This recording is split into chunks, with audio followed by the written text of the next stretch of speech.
Bien, buenas noches con todos. Buenas noches. Bien, vamos a comenzar entonces. Vamos a comenzar.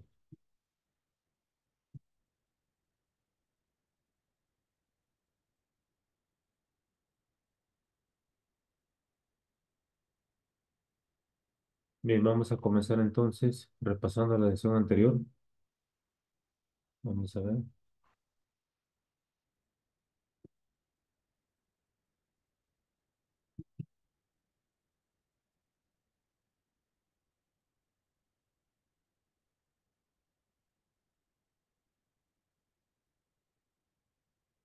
Bien, muy bien. Vamos a ver entonces. Bien, entonces en la lección pasada hemos continuado, ¿no es cierto?, con lo último de cimentación superficial, ¿no es cierto? Hemos hecho un comentario acá en relación con la longitud en la cual se puede ejecutar un ensayo y cómo se podría argumentar, ¿no es cierto? Bien, adicionalmente habíamos indicado aquí respecto a las cargas excéntricas, ¿no? Que cuando una cimentación presenta carga de excentricidad, tenemos que hacer una verificación con la excentricidad, ¿no es cierto? Bien. Muy bien, debido a que obviamente como la carga se aplica con una excentricidad, entonces la respuesta del suelo también va a ser diferente, ¿no? Muy bien, vamos a ver.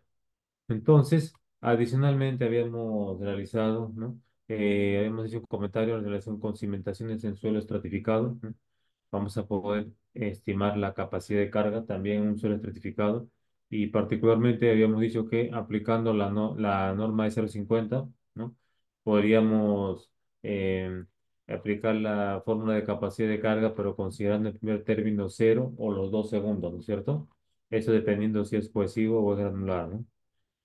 Bien, muy bien. Entonces, luego de esto habíamos indicado de que podíamos realizar la estimación del asentamiento mediante las formulaciones del asentamiento elástico inmediato, ¿no es cierto? Entonces, mediante las formulaciones del asentamiento elástico inmediato, ¿ya? Estos están basados en la teoría de la elasticidad, ¿no es cierto? Y, por ejemplo, acá se muestra una relación, una formulación en la cual podemos estimar el asentamiento, o si no, acá también, ¿no? Esta misma relación. O si no, tenemos una relación entre comillas mejorada o propuesta con mejoras para determinar, para estimar la capacidad, para estimar la capacidad de, perdón, para estimar el asentamiento, pero considerando la rigidez de la cimentación y el peralte el peralte de la cimentación, la rigidez del suelo, el incremento de la rigidez del suelo o el endurecimiento, ¿no? O el incremento de la rigidez con la profundidad, ¿no? El incremento de la rigidez con la profundidad, en este caso, lo está asumiendo linealmente, ¿no? Mediante esta formulación se asume linealmente. Lo podemos aproximar también mediante los resultados del ensayo triaxial, por ejemplo, consolidado drenado, ¿ya? O también lo podremos aproximar mediante un ensayo directo en superficie, por ejemplo, placa de carga o ensayo presiométrico. No, placa de carga o aparte, ¿no? También con el ensayo presiométrico podemos obtener los módulos de elasticidad, ¿no es cierto? Bien, entonces, de todos los parámetros que intervienen en el cálculo, ¿ya? El más sensible, o mejor dicho, el que genera mayor sensibilidad al resultado del asentamiento es la módulo de elasticidad. Entonces, la cuantificación del módulo de elasticidad tiene que estar clara, ¿ya? Tiene que estar claro para que no haya observaciones en sus informes, ¿no? Entonces, cuando ustedes calculan el asentamiento, he visto incluso en algunas oportunidades, en ingeniería práctica incluso se referencia, ¿no? Se referencia el modo de elasticidad y si bien es cierto se puede emplear en algunos casos o en algunos otros casos como una estimación con un criterio conservador y aún así cumple el factor de seguridad, etcétera, pero al final se estaría calculando cualquier número, ¿no? Si bajo el punto de vista de que el suelo, por ejemplo, el conglomerado de Lima, presenta adecuadas características de resistencia, entonces, si el modo de elasticidad puede, por ejemplo, ¿no? Un ejemplo, variar entre 150 megapascales y 500 megapascales, ¿no?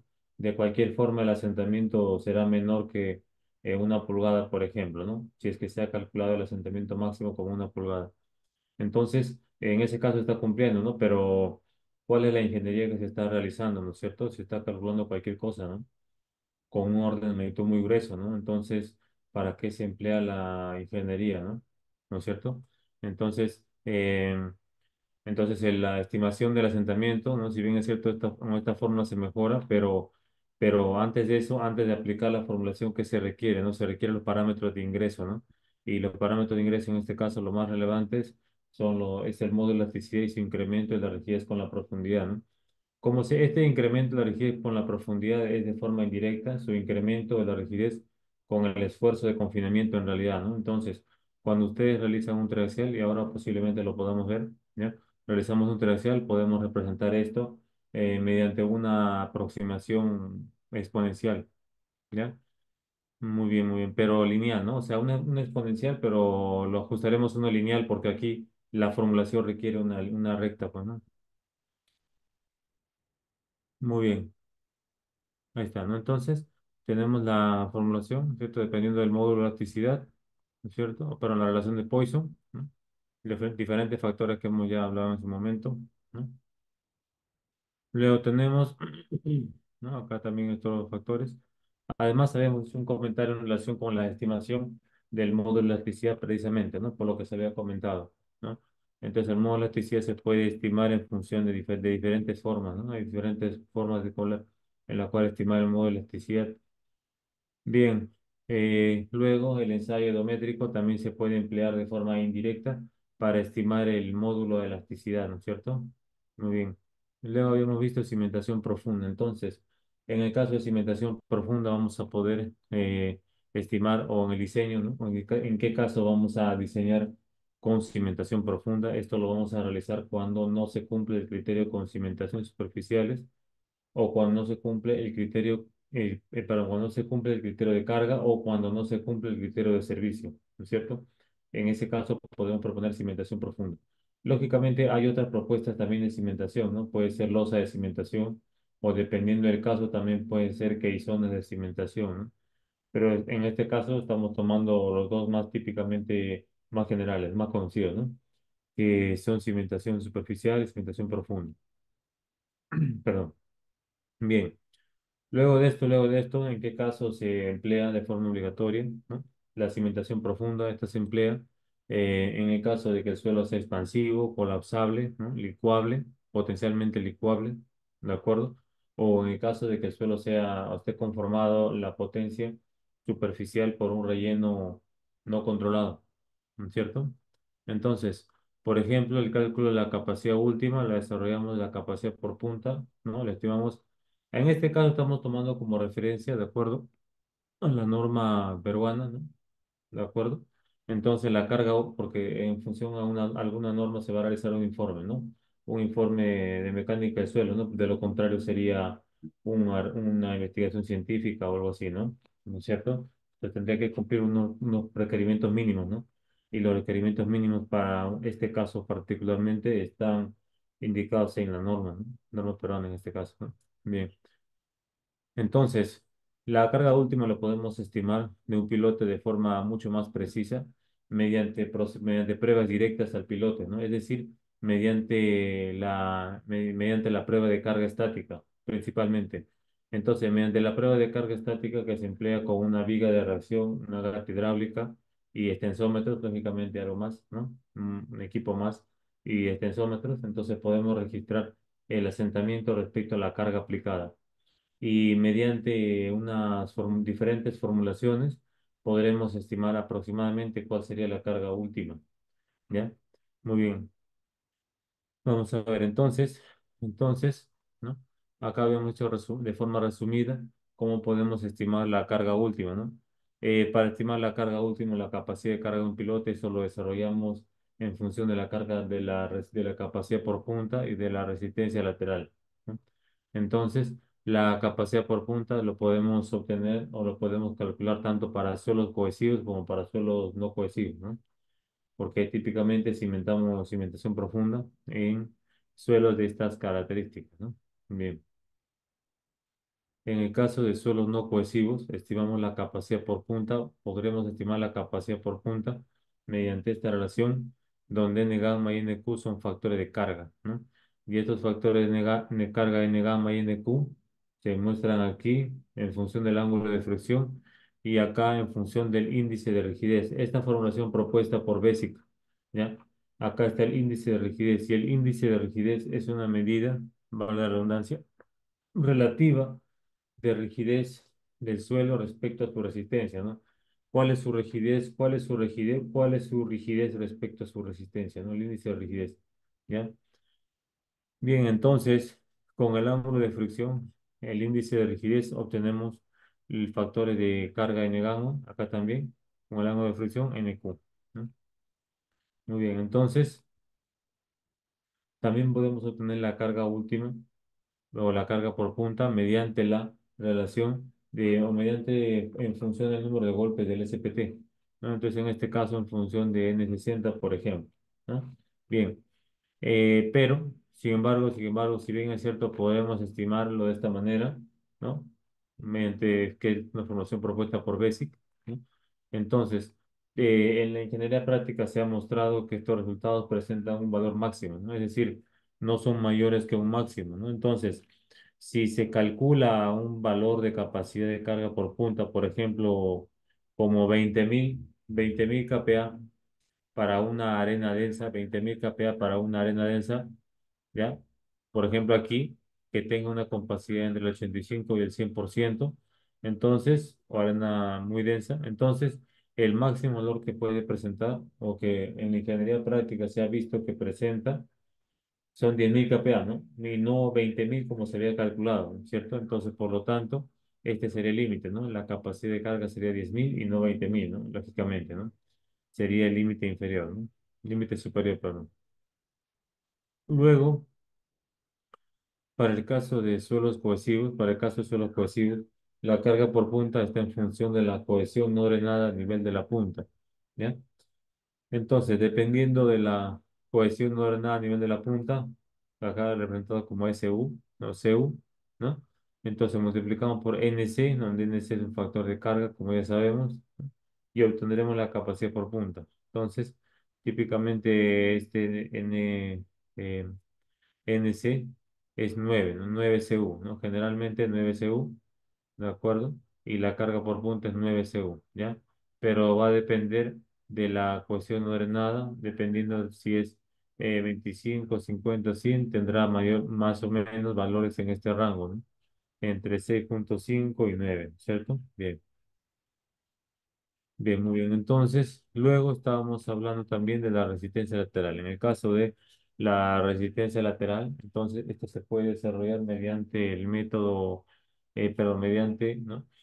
Mediante en condiciones totales o en condiciones efectivas, ¿no? ¿Eso qué significa, no?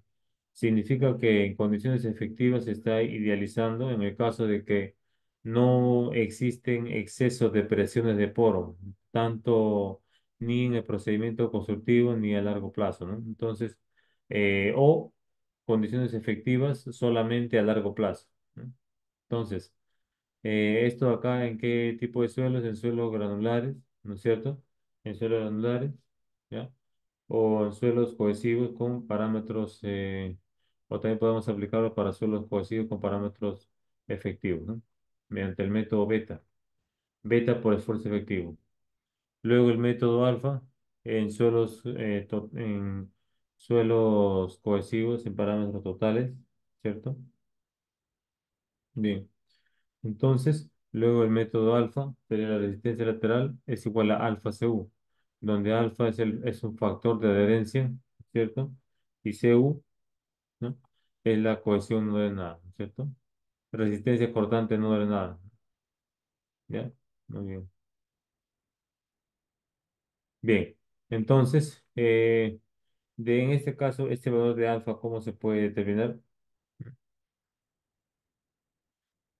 Sería interpretando acá de la cohesión de nada, interpretando el valor de la curva y luego proyectando el eje Y, ¿cierto? Muy bien. O si no, acá, mediante esta razón entre la cohesión ordenada y el esfuerzo efectivo, ¿no? ¿Cierto?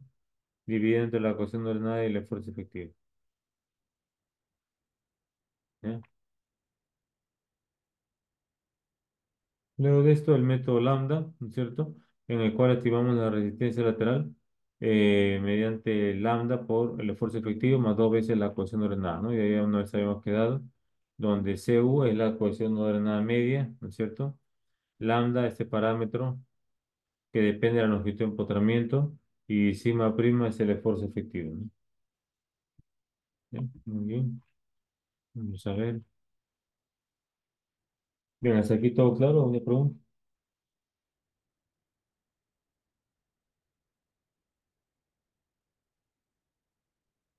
Muy bien. Ingeniero, buenas noches. Buenas. Una consulta. Sí, diga. Tengo una consulta acerca, ingeniero, he visto estudios de mecánica de suelo donde existe la presencia de nivel freático y he Sí. visto que el cálculo de capacidad admisible lo hacen sin considerar el efecto, ¿no?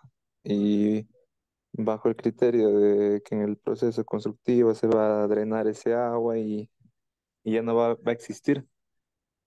Entonces no, supuestamente no hay sentido para hacerle, hacer ese cálculo con los efectos del nivel freático, ¿no? Quería saber si eso es correcto o no se debe hacer eso.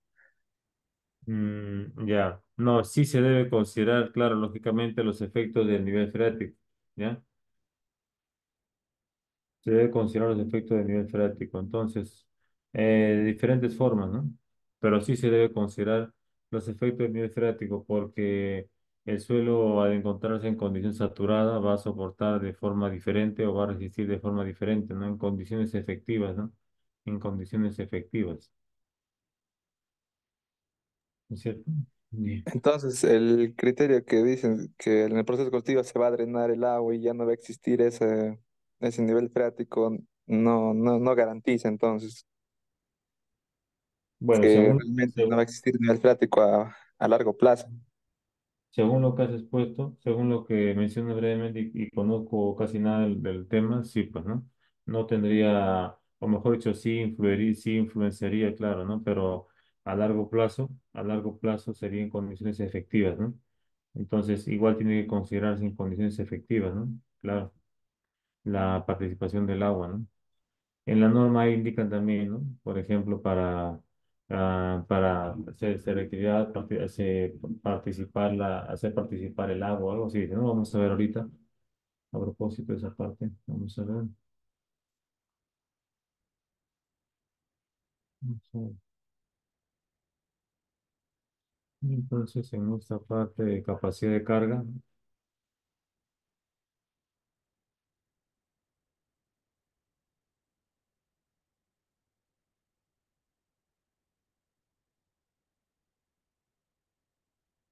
debe tenerse en cuenta, dice, la ubicación del nivel freático, considerando incluso su posible variación durante la vida útil de la edificación, ¿no?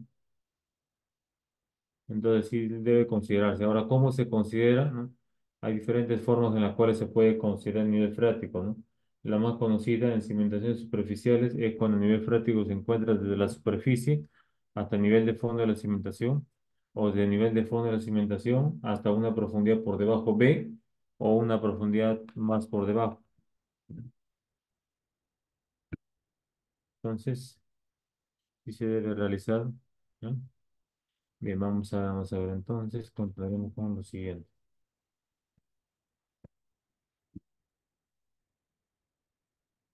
Bien, una nota también en el caso de pilotes, ¿no?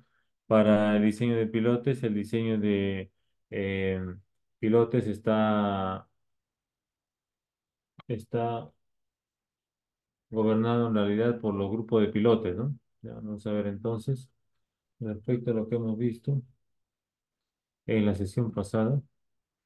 Entonces, vamos a ver, continuando con la última parte de cimentación profunda,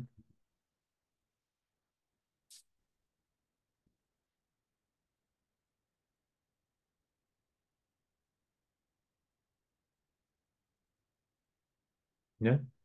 Entonces, generalmente los pilotes soportan carga mediante grupo de pilotos, mediante grupo de pilotos, ¿ya? Entonces, entonces el grupo de pilotos es el que va a soportar la carga. Tendremos, por ejemplo, una configuración de esta forma. Vamos a ver. Por ejemplo, acá, ahí está, ¿no es cierto? Y luego unos pilotes, ¿no? Entonces, estos pilotes que van a ser un grupo de pilotes, valga la redundancia, que van a ser un grupo de pilotes, entonces, son los que van a soportar carga, ¿no? ¿Ya? Entonces, ¿cuánto será la capacidad de carga de grupo de pilotes, ¿no? ¿Cuánto será la capacidad de carga de grupo de pilotes? Entonces, simplemente, ¿ya? Simplemente la capacidad de carga de grupo de pilotes, ¿cierto? Un momentito. Ya. Simplemente la capacidad de carga de grupo de pilotes, voy a hacer algo de abrir. Acá.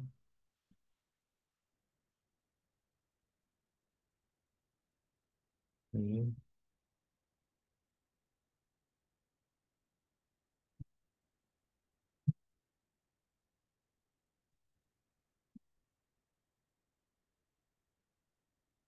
¿ya?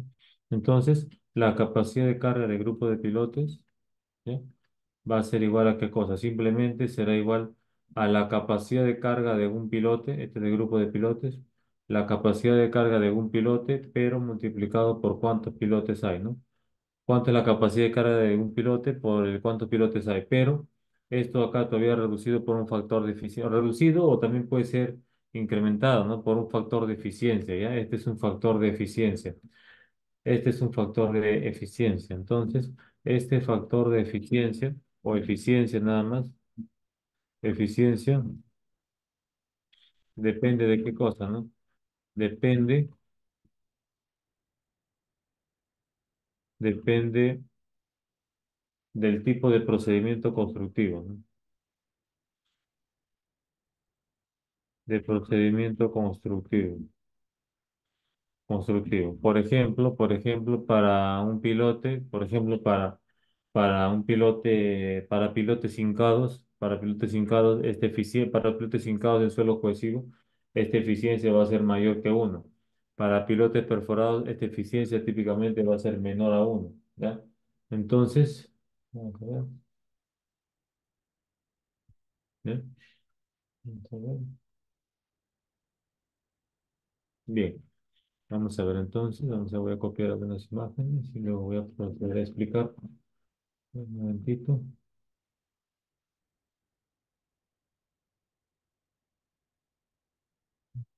Un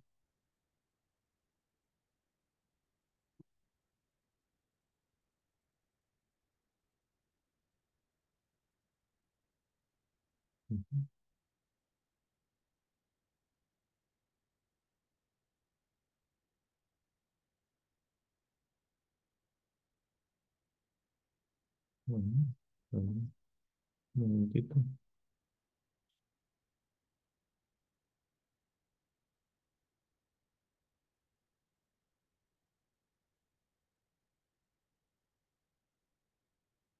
Ya. Muy bien, entonces estábamos diciendo, ¿no es cierto?, que este factor de eficiencia puede tomar diferentes valores, ¿no? Entonces, por ejemplo, podremos calcular la eficiencia para un pilote perforado mediante esta relación. Entonces, calculamos la eficiencia para un pilote perforado mediante esta relación, ¿no? Por ejemplo, ¿ya? Que depende de la configuración del grupo de pilotes, donde n es el número de filas y n es el número de columnas o viceversa, ¿no? Teta es el arco tangente del diámetro del pilote entre el espaciamiento, ¿ya? N y M el número de filas y columnas. Por ejemplo, ¿no? Por ejemplo, en un pilote, ¿no? Un grupo de pilotes.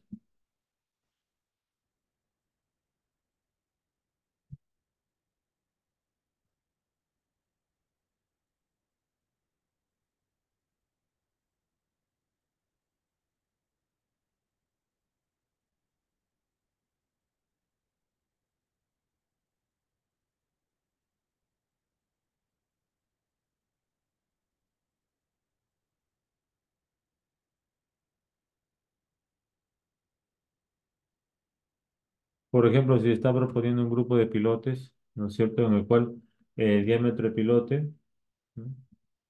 Supongamos que sea 0,8 metros y el desplazamiento en X y en Y sea el mismo,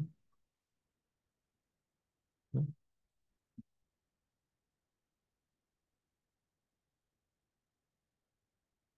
¿Cierto? ¿Ya?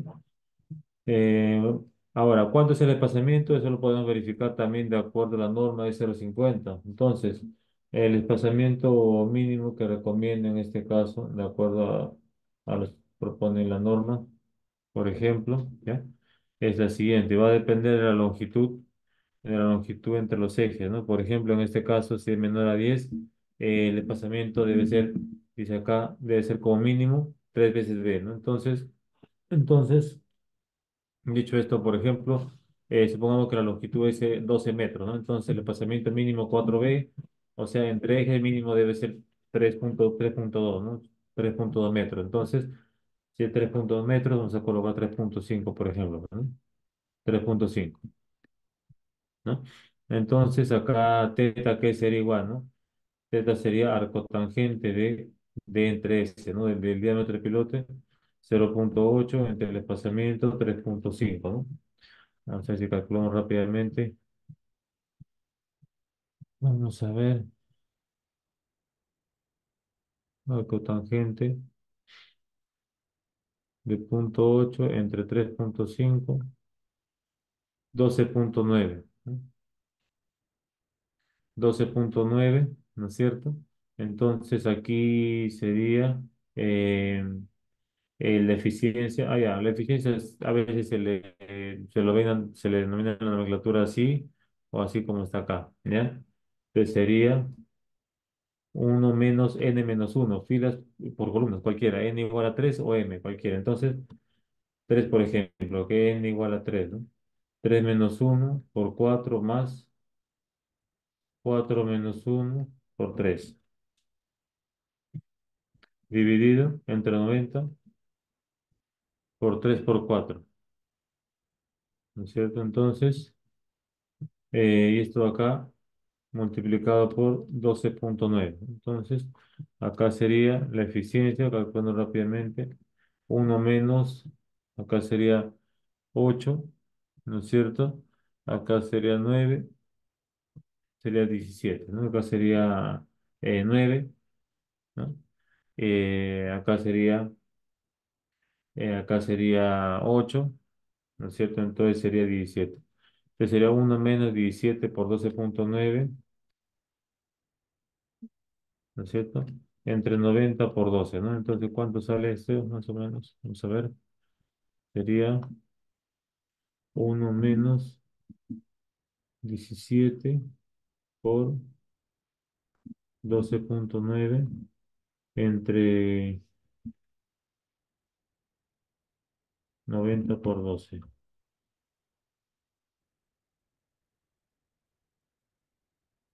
0,797, ¿no? 0,797, o sea, 79,7%, ¿no? Esto en el caso de que sea un piloto perforado.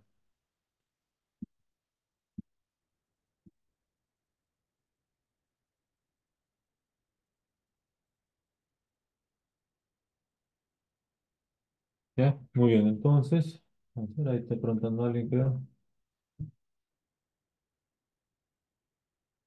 Wow, texto extenso. No sé si está en el contexto. Vamos a ver.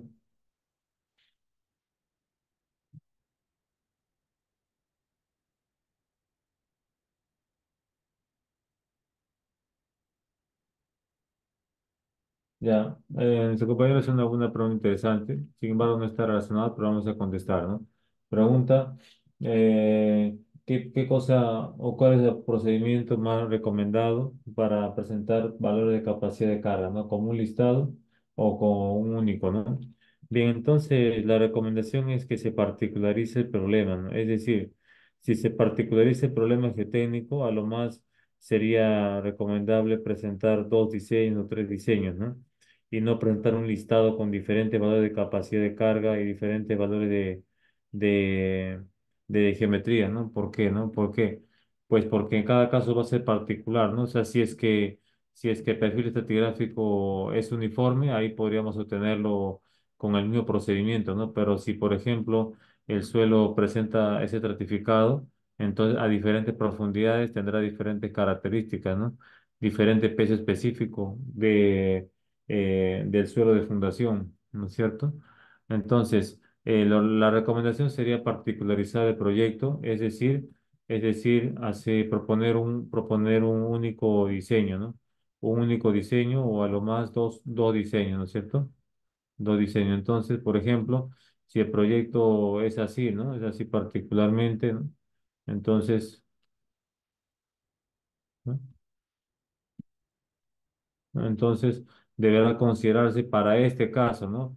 ¿Qué se ha encontrado? Se ha encontrado tal característica de suelo, ¿no? 0,8, ¿no es cierto? Y luego una potencia 0,6 de otro suelo, ¿no? Y luego otro tipo de suelo a mayor profundidad, ¿no? Entonces, si es que acá se hace más profundo, ¿no? La forma como se calcula, por ejemplo, el peso específico en esta parte, no va a ser el mismo, ¿no? Tampoco la rigidez, ¿no? Tampoco el modo de elasticidad, ¿no? Entonces, la recomendación sería presentar cantidades menores, ¿no? Cantidades menores en función al diseño, ¿no? ¿De acuerdo? No es decir, menores número de valores de capacidad de carga, ¿no? ¿Ya? Bien, muy bien. Vamos a ver entonces.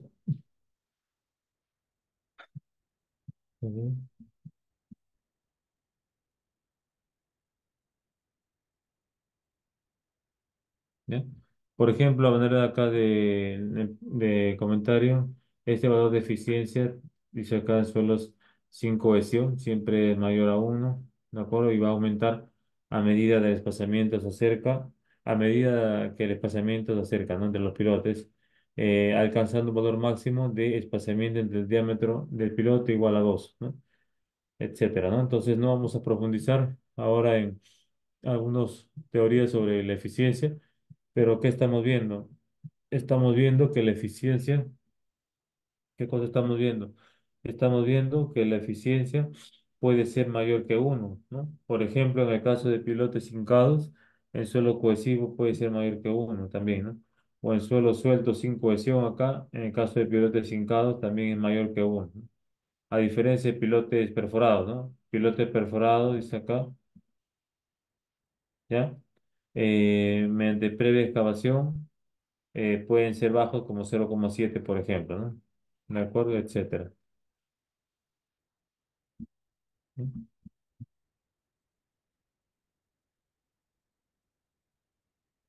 ¿Ya? Por ejemplo, ¿no? Tenemos acá unos valores de eficacia, ¿no? En este caso, para diferentes valores de cohesión no drenada, ¿no? Eh, para acá dice acá no está en contacto con suelo firme, un valor de eficiencia igual a 0,7, ¿no? Para tres desplazamientos y uno a medida que aumenta, ¿no? ¿Ya? Bien, vamos a ver. Entonces, adicionalmente, en el caso de pilotes se debe considerar o se debe realizar el cálculo también de la capacidad de carga de la falla en bloque, ¿ya? La falla en bloque del grupo de pilotes. Entonces, esto se de esta forma, ¿no? Mediante la cohesión ordenada, acá no ha salido, parece. No salió la parte del libro, acá. Pero ¿cómo calculamos la capacidad de carga? Perdón, la resistencia nominal del grupo de pilotes, ¿no? Lo determinamos de un solo cohesivo mediante NC por la cohesión no drenada, ¿no? Y NC lo podemos determinar mediante esta relación. Y la cohesión no drenada, pues sabemos cómo lo podemos determinar, ¿no? Entonces, esta sería la capacidad nominal del grupo. Entonces, para obtener la carga por punta del grupo de pilotes o la carga o la capacidad de carga del grupo de pilotes, tendríamos simplemente que multiplicar la capacidad nominal del grupo de pilotes por el área total, ¿no? De todos los pilotos, ¿ya? Y este sería un valor de capacidad de carga, ¿ya? Que deberá verificarse con el valor de la capacidad de carga calculado de esta forma, ¿no? Y deberá elegirse el menor, ¿no? Esto en el caso de suelos cohesivos, ¿no? Ya. Bien, Bien, adicionalmente, también se puede estimar la capacidad de carga mediante procedimientos basados en el número de golpe del SPT. Pues acá vemos procedimiento médico bastante conocido, ¿no? Bastante antiguo también, en la cual podemos estimar la capacidad nominal mediante mediante el número de golpe del SPT y la geometría del pilote, ¿no? Acá también se muestra la relación para obtener la fricción lateral, ¿no? Para obtener la fricción lateral, ¿ya? Luego, ¿cómo vamos a determinar aquí mediante el método Meyer-Hook, ¿no?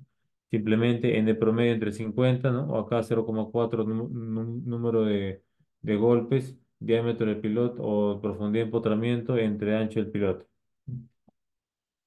Adicionalmente, podremos emplear, por ejemplo, la formulación, otras formulaciones como la formulación de Aoki-Veloso, ¿cierto? En la cual la carga nominal se estima a partir de un valor de K, ¿no? Que depende del tipo de suelo, un valor de alfa, ¿no es cierto? Que es un factor de adherencia para la fricción lateral, ¿ya? Muy bien. Entonces, y valor de F1 y F2 que lo determinamos dependiendo del tipo de piloto. ¿Ya? Muy bien.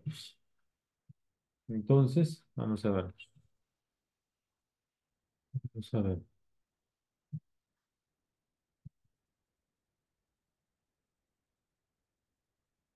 ¿Ya? Luego, por ejemplo, tenemos el procedimiento de Curry-Cuaresma, ¿no? Mediante el procedimiento de Curry-Cuaresma determinaremos la carga nominal en la punta mediante C por N, donde este C no es la cohesión, ¿no? Este C no es la cohesión, ¿no? Sino es un parámetro que depende, acá voy a colocar, no es la cohesión. ¿Ya? Es un parámetro que depende del tipo de grano, ¿no? Si es arena o si es limo o está intermedio entre ellos, ¿no es cierto? Bien, no es la cuestión. Entonces, y la resistencia lateral o la fricción lateral promedio será el N promedio, el número de golpes, entre 3 más uno, ¿cierto? Muy bien. Muy bien, vamos a ver. Entonces, bien, entonces ya hemos visto el espaciamiento mínimo que se recomienda, ¿no? En este caso, de acuerdo a la norma. Desplazamiento mínimo entre pilotes, de acuerdo a la norma de 0,50, ¿no? Dependiendo de la longitud del pilote, ¿no? Bien, entonces, ¿qué cosa dice adicionalmente la norma? En este caso, ¿no? ¿Qué se debe considerar para el análisis de capacidad de carga entre pilotes, ¿no es cierto? O el análisis de capacidad de carga de pilotes, ¿no? Para incluir en el informe geotécnico, lógicamente, ¿no? En esta parte estamos en el análisis de gabinete, ¿no?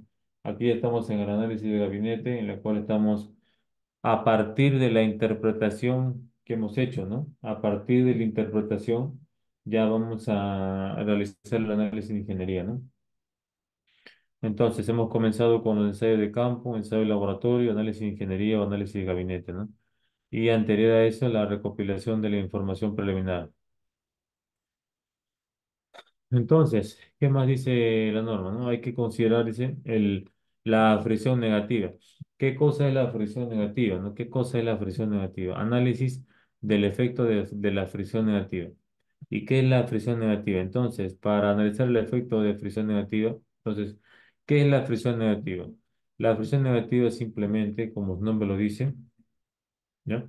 Como su nombre lo dice, es una fuerza de fricción que se va a ejercer eh, sobre el pilote por parte del suelo, que va a hacer que lo jale, que jale el pilote, que jale el pilote, ¿ya?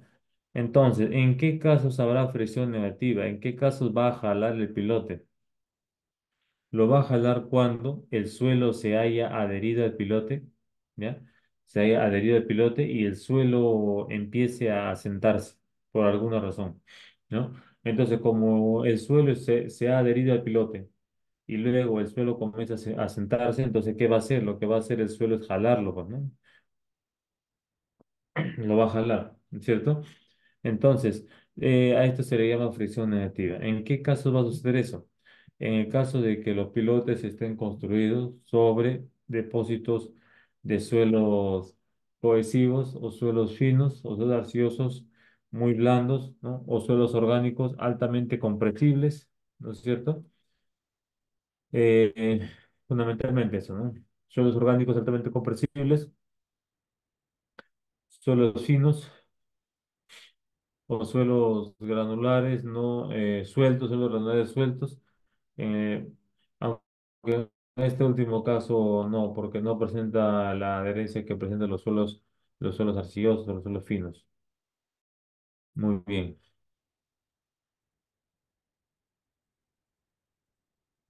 Bien, entonces, ¿cómo estimamos la presión negativa, ¿no?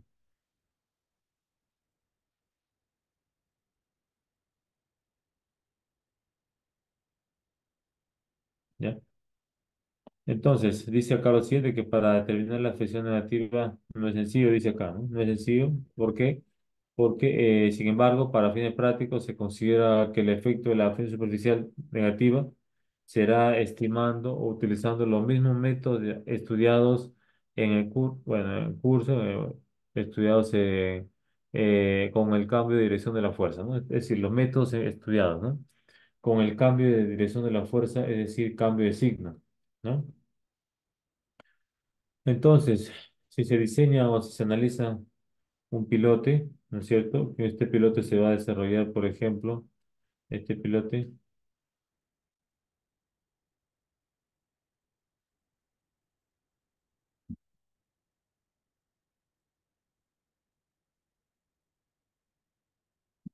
¿ya? Entonces,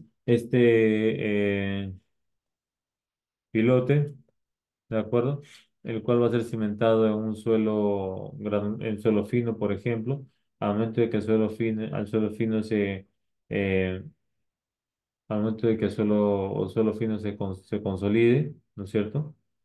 Al momento que el suelo fino se consolide, entonces esta, este suelo va a jalar el pilote mediante una fricción hacia abajo, ¿no?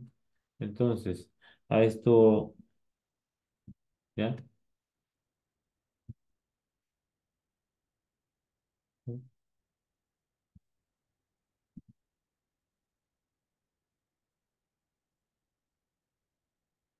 ¿Ya? Entonces, esta presión adaptativa debe considerarse en el cálculo, ¿de acuerdo? Con una carga adicional, ¿ya?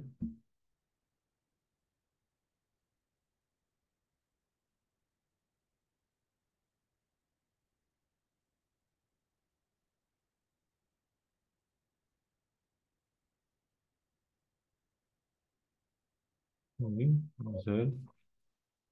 Muy bien, vamos a ver.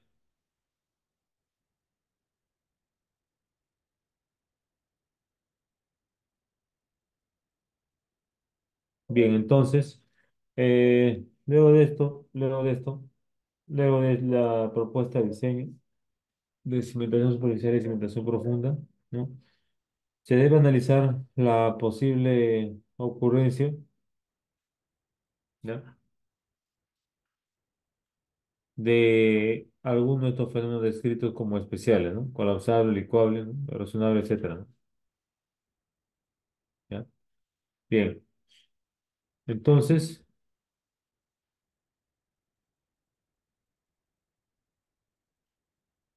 vamos a ver. Lo siguiente que vamos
Ahí parece que ahí se conectó la señal por un momento.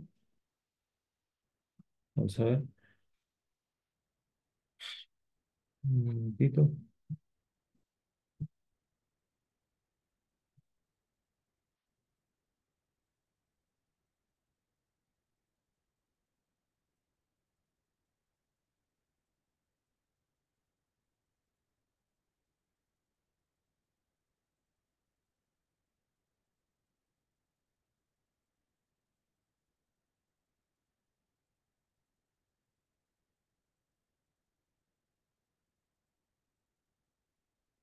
Ya, se había desconectado la señal de internet.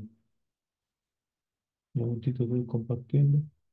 A ver si me dan la opción ahí de poder compartir porque se desconectó la conexión, desconectó la señal de internet.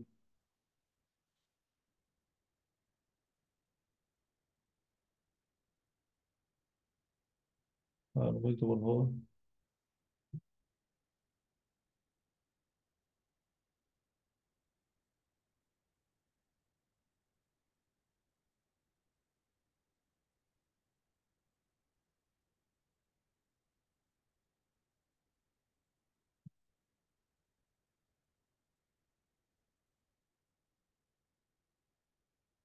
A ver, un momentito, por favor. No puedo compartir todavía. A ver si del centro me dan la opción de compartir. Un momentito, por favor, ya. Un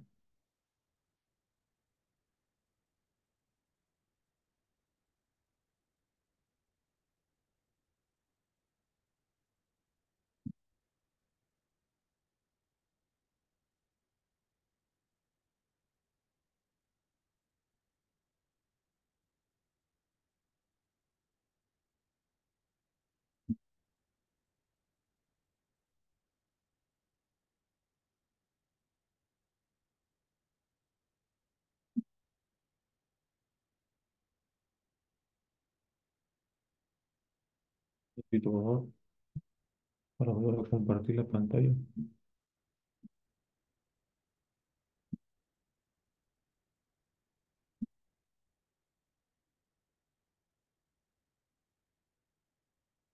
A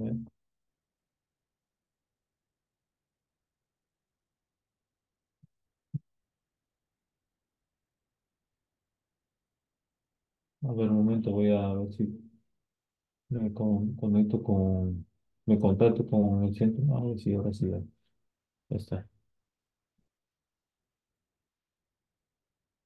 Vamos a ver.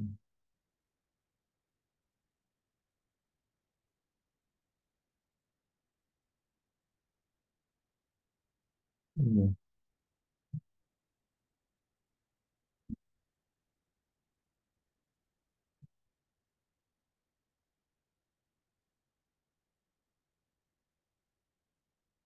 muy bien.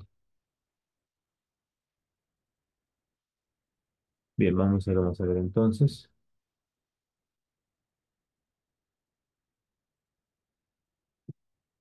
Vamos a ver, un momentito.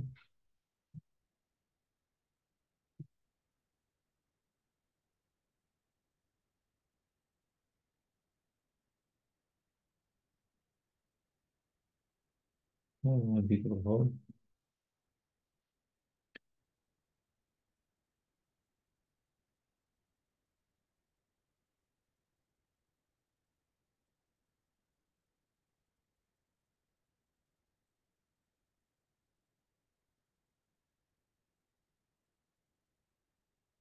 Un momentito, te abrir una información.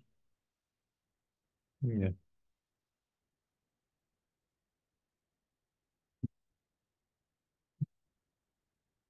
Bien, vamos a ver entonces. Adicionalmente, acá vamos a colocar como nota, ya, nota. Se debe realizar, o en el caso de pilotes, ya, se realiza las pruebas o diferentes pruebas de integridad del pilote. Ya, entonces, las pruebas de integridad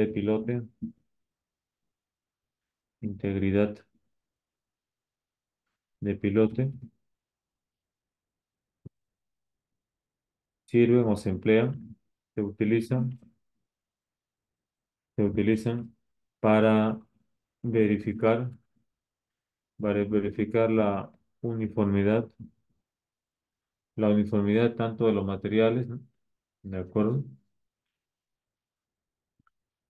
La uniformidad de los materiales,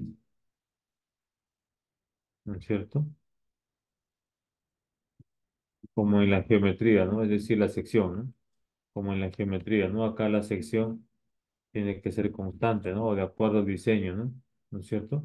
Y acá verificar la uniformidad de los materiales, ¿no? Es decir, que deben presentar, no deben presentar variaciones con la profundidad, ¿no? Es decir, por ejemplo, incrementos o variaciones de peso específico de pilote producto de la segregación, por ejemplo, ¿no? ¿Ya? Entonces, acá ya se utiliza para verificar la uniformidad de los materiales. Entonces, vamos a colocar acá mismas propiedades físicas y mecánicas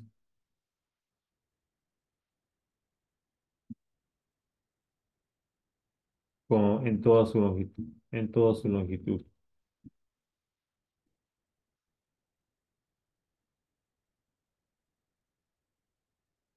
Ya, vamos a ver, parece que preguntan algo.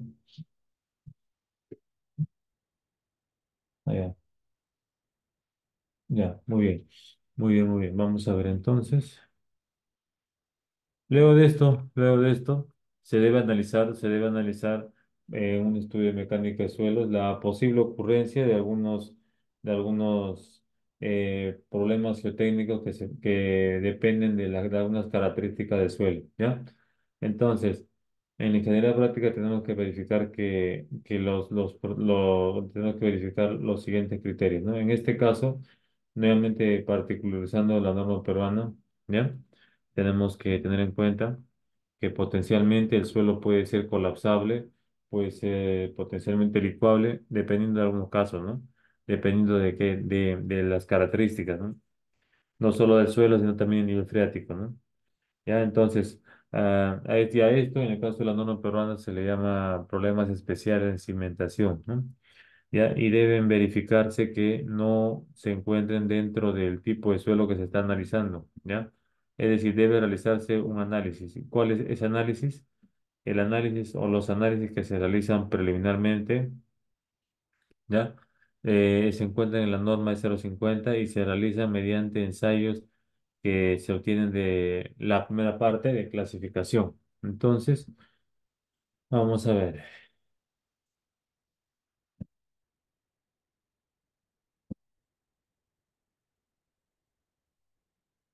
Problemas especiales en cimentación, ¿no es cierto? Problemas especiales en cimentaciones.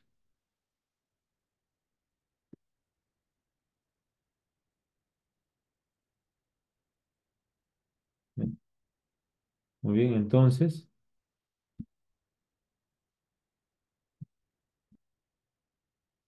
comenzaremos con suelo colapsable, ¿no? ¿Qué cosa es un suelo colapsable? Un suelo colapsable, como su nombre lo dice, fundamentalmente es un suelo que cambia abruptamente su volumen. ¿Y por qué un suelo cambiaría abruptamente su volumen? Porque se satura o se humedece de alguna manera y va a asentarse debido a que, por ejemplo, podrían lavarse carbonatos o debido a que se diluye con el agua y esto produciría un mayor volumen un mayor volumen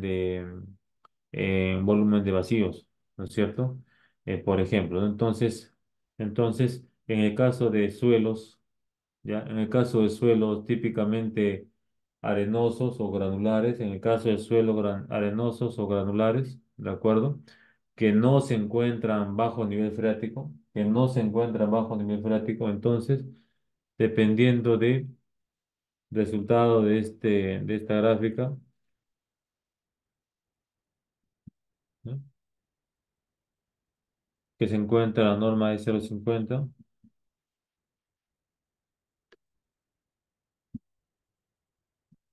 ¿ya? Ahí está. Entonces, ingresamos con el límite líquido, ¿no es cierto? Ingresamos con la densidad, ¿no es cierto? Y luego donde se intersecta, ¿no? Entonces, por ejemplo, densidad natural seca,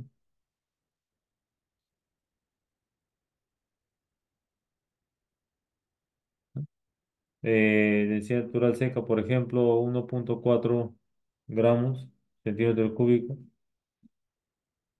pero 1,4, sí, 1,4 gramos centímetro cúbico, ¿ya? Y que el límite líquido sea 45%, ¿no? Entonces, en ese caso se encontrará en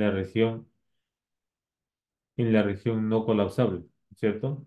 Bien, entonces acá sería,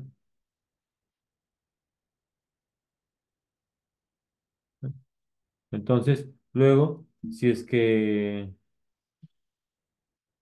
es que se determina preliminarmente que el suelo puede ser colapsable, ¿no es cierto?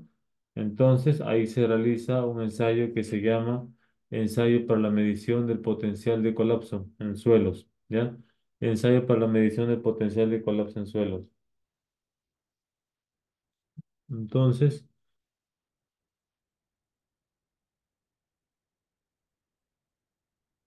¿ya? Entonces, el índice de colapso, ¿cómo se define? Se define como el incremento, ¿no es cierto?, de la profundidad o de la altura, ¿no? Respecto a la altura inicial, ¿no?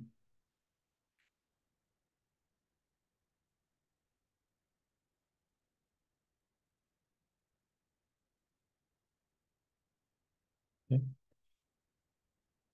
¿Alguna otra descripción sobre el suelo colapsable? Esto aplicado ya particularmente eh, al territorio peruano, en el parte del norte del Perú menciona, ¿no? Por aquí, algo sobre licuación, perdón, sobre suelo colapsable, ¿ya?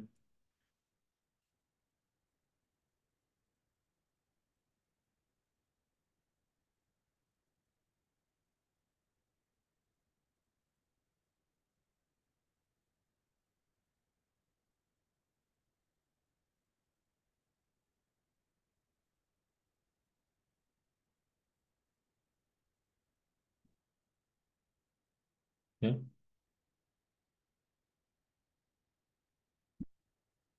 Luego de esto habíamos visto, ¿no? Los suelos expansivos. Entonces ya hemos dicho, ¿qué cosa es un suelo expansivo? ¿No?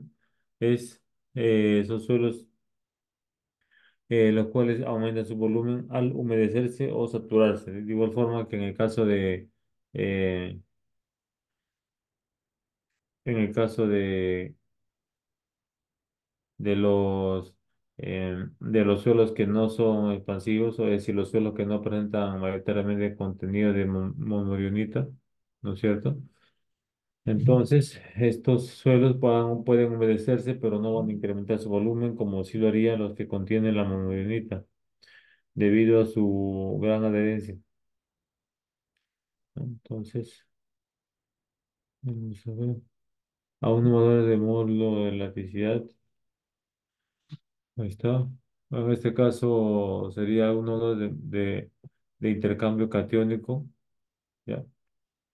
Acá, por ejemplo, vamos a ver,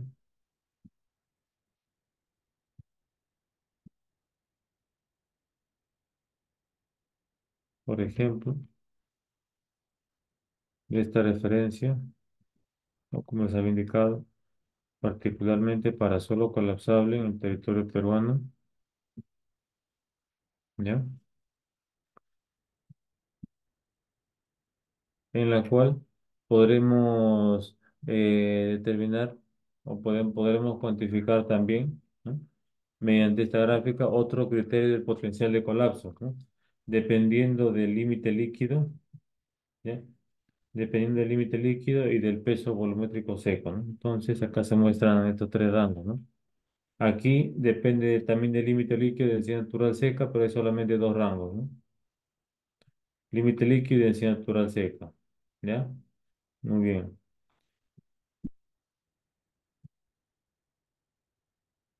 Esto en el caso de suelos potencialmente colapsables, ¿no? Bien, vamos a hacer un breve receso de unos 5 8 minutos, ¿ya? Y retornamos, ¿ya? Ya regresamos.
Bien, muy bien, vamos a cambiar entonces. Vamos a ver.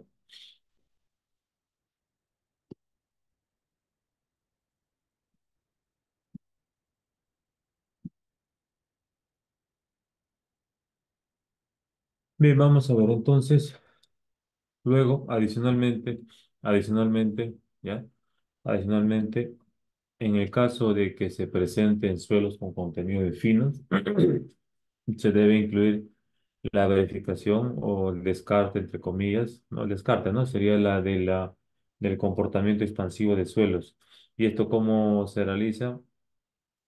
Perdón, se realiza primero con los ensayos de caracterización, que son los ensayos de límites de consistencia, ¿de acuerdo? Y con el ensayo de análisis granulométrico por sedimentación. Entonces, con el ensayo de límite de consistencia, perdón, y análisis granulométrico por sedimentación, podremos emplear una siguiente gráfica, que es esta de acá. ¿Ya? Aquí está. Entonces, en función del porcentaje de arcillas, ¿ya? Y del índice de plasticidad, nos encontraremos la intersección dependiendo de una región de muy alta potencial de expansión, o alta, o mediana, o baja, ¿de acuerdo? Entonces, esto lo determinamos en función del porcentaje de arcilla. Y el porcentaje de arcilla lo determinamos de acuerdo al ensayo, o lo determinamos con el ensayo de análisis granulométrico por sedimentación. Bien, entonces, ¿en qué casos ocurre o por qué ocurre la expansión de suelos? Bien, fundamentalmente la expansión de suelos arcillosos ocurre por el contenido de monmorillonita. La monmorillonita es un mineral que tiene la característica de absorber agua en su superficie. Entonces, al absorber agua en su superficie, debido a una mayor capacidad de intercambio catiónico, debido a esta mayor capacidad de intercambio catiónico, es que la monmorionita va a albergar más agua en su superficie, y por lo tanto, debido a que en su superficie los minerales tienen una mayor cantidad de agua, entonces el suelo aumenta su volumen. Entonces, el principal componente, ¿ya? Es la monmorillonita. Muy bien. Vamos a ver. Entonces, vamos a ver. Vamos a ver. Entonces, acá una explicación, ¿no? Del cuadro anterior. ¿De acuerdo? Bien, vamos a ver. Sin embargo, otro criterio en el cual se puede aplicar particularmente para el territorio peruano, ¿no? Particularmente para el territorio peruano, de acuerdo a las investigaciones realizadas por diferentes autores, ¿ya? Es la siguiente, es basada mediante el gradiente mineral. ¿Qué cosa es el gradiente mineral? Entonces, esto no es muy conocido, este parámetro, ¿ya? Pero fundamentalmente, ¿qué cosa es, no? Fundamentalmente es la división entre el límite líquido y el índice de plasticidad, ¿ya? Entonces, el gradiente mineral es el límite líquido entre el índice de plasticidad, y luego graficamos aquí el límite plástico, ¿ya? En el eje Y. Entonces, de acuerdo a investigaciones realizadas por diferentes autores en las arcillas características de la zona tropical del territorio peruano, el Ecuador, Colombia, esta zona, ya este mineral característico se encuentra en potencial expansivo, siempre y cuando esa intersección se encuentre aproximadamente por encima de esta recta, ¿no? Aproximadamente. Entonces, estos puntos, evidentemente, significan ensayos que se han ejecutado, ¿no? Ya entonces, hay una tendencia de esta gráfica con arcillas encontradas, por ejemplo, en Lambayeque, por ejemplo, en Chiclayo, etcétera, ¿no? Ya en el norte peruano, en Piura, etcétera, ¿ya?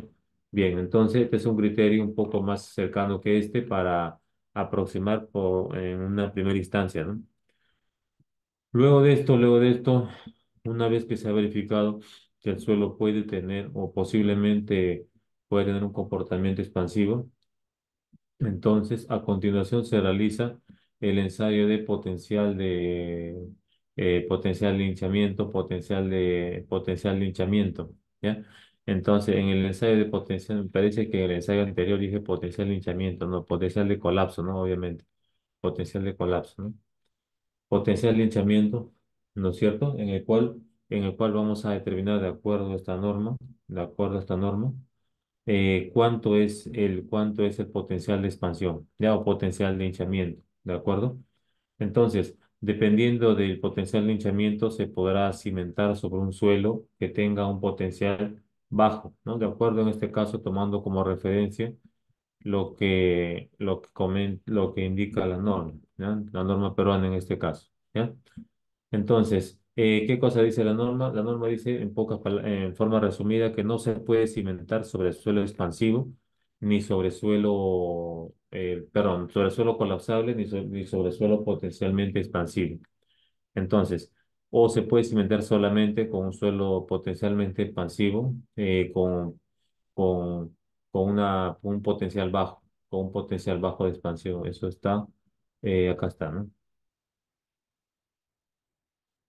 Un potencial bajo, un suelo bajo, ahí está. Eso quiere decir menor al 10%. ¿No? Muy bien. Entonces, ¿ya? Bien, para cimentar sobre este suelo o para poder cimentar sobre este tipo de suelo, el suelo ya no debe ser expansivo y el suelo ya no debe ser potencialmente colapsable, ¿no? Entonces, para esto hay procedimientos de mejoramiento que vamos a ver que también son comunes al suelo potencialmente licuable que vamos a ver a continuación, ¿no? Dicho sea de paso, no vamos a profundizar en técnicas de mejoramiento porque eso implica otro tema, ¿no? El campo de la ingeniería geotécnica, ¿no? Ahora estamos viendo procedimiento que tenemos que tener para obtener un estudio de mecánica de suelos, ¿no? Y en este caso, ya llegando a la última parte, tenemos que verificar que el suelo no sea colapsable, no sea licuable, ¿no? Y tampoco sea potencialmente expansivo, ni tampoco que presente ataques químicos considerables, ¿no? Entonces, esto porque vamos a tener que adjuntar en la norma E050 el artículo 1, ¿no es cierto? Vamos a ver. Artículo 1 acá. Pero artículo 1 no. El anexo 1. Vamos a ver. Aquí está.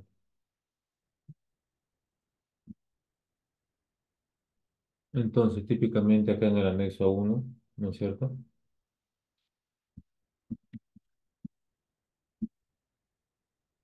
¿No?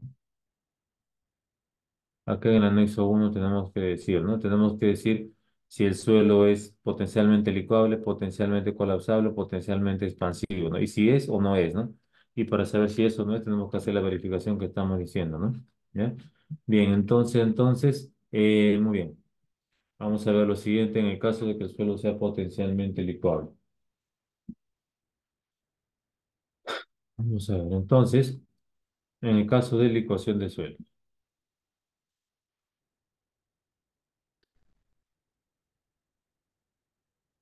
¿ya?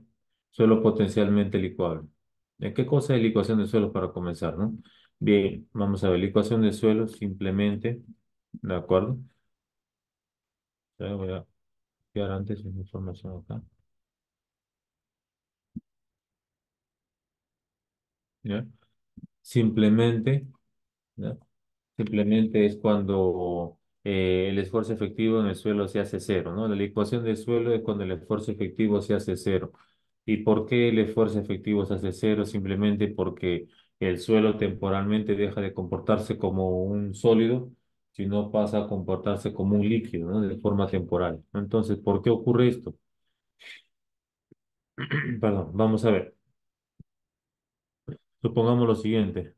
Supongamos que tenemos acá, ¿no? Los minerales del suelo, ¿no es cierto? Acá están los minerales del suelo, un suelo arenoso, uniforme y saturado, ¿no? Entonces, el requerimiento para que haya licuación es que el suelo sea uniforme, arenoso y saturado y de compacidad suelta, a muy suelta. Entonces, en ese caso se debe verificar mediante un análisis de potencial de licuación, ¿ya? Entonces, supongamos que este es el suelo, ¿no es cierto? Y se encuentra saturado. Eso quiere decir que todo lo que no son los granos minerales, ¿no es cierto? Lógicamente estará conformado por el agua porque se encuentra en condición saturada, ¿no es cierto? Muy bien. Entonces, como el suelo se encuentra en condición saturada, ¿no? Ahí está,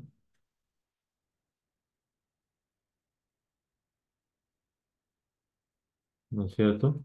Ahí está. Entonces, en este caso es antes de la ocurrencia del sismo, ¿no? Antes de la ocurrencia del sismo. Entonces, ¿qué pasa en la ocurrencia cuando ocurre el sismo, ¿no? Cuando ocurre el sismo, ¿no? Vamos a ver qué sucede. Vamos a ver, mira, presten atención. Entonces, esto de acá es antes del sismo y durante el sismo, ¿qué ocurre? Mira, antes del sismo, ¿qué estamos viendo? Mira, antes del sismo estamos viendo que las presiones que están actuando, logrando minerales son el esfuerzo efectivo, ¿no es cierto? Que será la presión de contacto entre partículas sólidas. El esfuerzo efectivo es la presión de contacto entre partículas sólidas, ¿no? Ahí está, ¿no? Entonces, este es el esfuerzo efectivo, ¿no? La presión de contacto entre partículas sólidas. Y además, la presión que va a estar actuando también es la presión de poros. Entonces, la presión de poros estará actuando perpendicular a la superficie, ¿no? Entonces, como ya sabemos, el esfuerzo total, que lo representaremos, por ejemplo, con este vector, por ejemplo, el esfuerzo total, ¿no? Por ejemplo, va a ser igual a qué cosa, ¿no? Si este es el esfuerzo total, ¿no? Este va a ser la suma de la presión de poros, ¿no es cierto? Por ejemplo, ¿no? La presión de poros, por ejemplo, más el esfuerzo efectivo, ¿no? Por ejemplo, el esfuerzo efectivo, ahí está, ¿no? Entonces es el esfuerzo efectivo, ¿ya? Y la presión de poro, ¿no? Entonces, pero cuando ocurre el sismo, ¿qué ocurre? Ocurre que la presión de poros en el suelo va a aumentar. La presión de poros en el suelo aumenta, ¿no? ¿Ya? El esfuerzo total es la presión debido al peso propio del suelo. El esfuerzo total es la presión debido al peso propio del suelo. Este va a seguir siendo igual, ¿no? Porque el peso específico del suelo no cambia. Pero ¿qué va a pasar con la presión de poros, ¿no? La presión de poros va a aumentar, ¿no? Va a aumentar, ¿no? Aumenta, ¿no? Aumenta la presión de poros, ¿no es cierto? Aumenta la presión de poros, ¿no es cierto? Aumenta la presión de poros y aumenta tanto que llega a ser igual al esfuerzo total, ¿no? Llega a ser igual al esfuerzo total. Entonces, la presión de poros ha llegado a ser igual al esfuerzo total. Y en el momento que eso ha ocurrido, el esfuerzo efectivo se ha hecho prácticamente cero o cero, ¿no es cierto? El esfuerzo efectivo es hecho cero, porque obviamente el esfuerzo total no cambia, ¿no? Porque el peso propio no cambia. Y si el esfuerzo efectivo se hace cero, significando que el esfuerzo efectivo es la presión de contacto entre partículas sólidas, entonces, ¿esto qué significa? Significa que ahora la presión de contacto ya no va a haber presión de contacto, ¿no? Es decir, estas partículas se van a encontrar o van a estar separadas, mejor dicho. Van a estar separadas. Ahí está.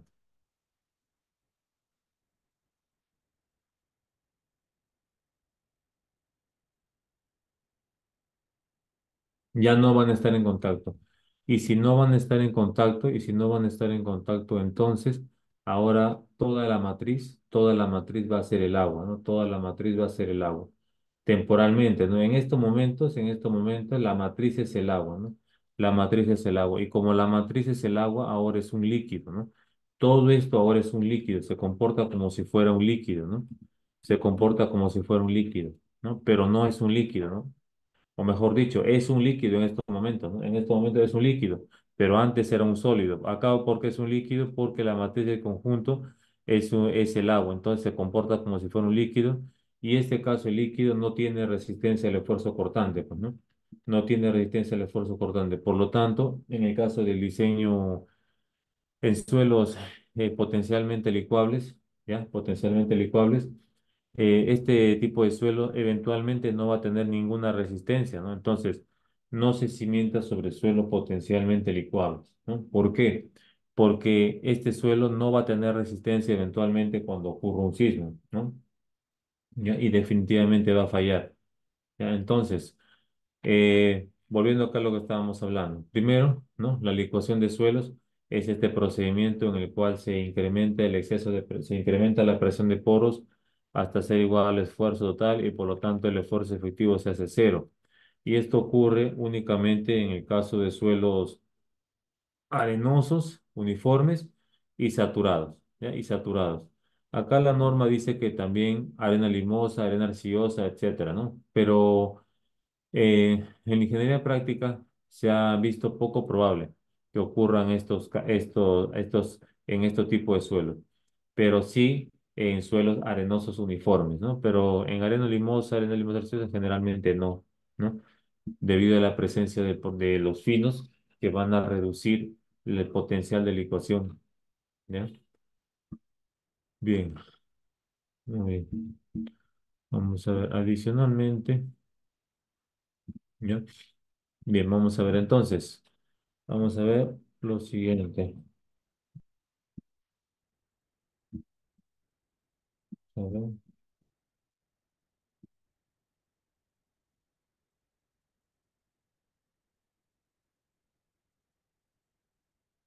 ya. Vamos a ver entonces, en el caso de licuación de suelos, ¿qué cosa tenemos que realizar? Para problemas de licuación de suelos, debemos realizar análisis de potencial de licuación, ¿ya? Para licuación de suelos se debe realizar análisis de potencial de licuación mediante procedimientos probabilísticos y procedimientos determinísticos, ¿ya? Vamos a ver. Entonces, dice acá que se determinará mediante procedimiento determinístico y probabilístico.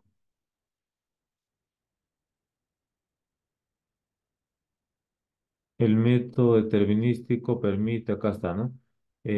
Por acá está el método determinístico, etcétera, y luego adicionalmente la probabilidad de licuación, pero en otra parte me lo mencioné de otra forma, explícitamente. Vamos a ver, acá lo encuentro. Allá, acá está.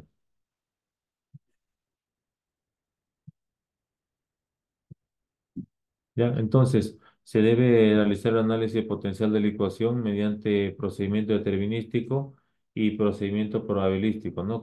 No cualquiera, ¿no? Es decir, procedimiento probabilístico, entre comillas, cualquiera, ¿no? Pero obviamente elegido bajo cierto criterio, ¿no es cierto?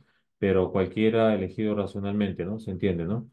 Y procedimiento determinístico, acá recomienda la norma particularmente emplear el procedimiento basado en el número de golpe del SPT, que es el procedimiento análisis de potencial de licuación mediante el proceso SIDE-IDRIS, basado en el procedimiento de SIDE-IDRIS actualizado en el 97 y publicado en el 2003, 2004, etcétera, ¿no? Entonces, este procedimiento típicamente, ¿en qué consiste de forma resumida?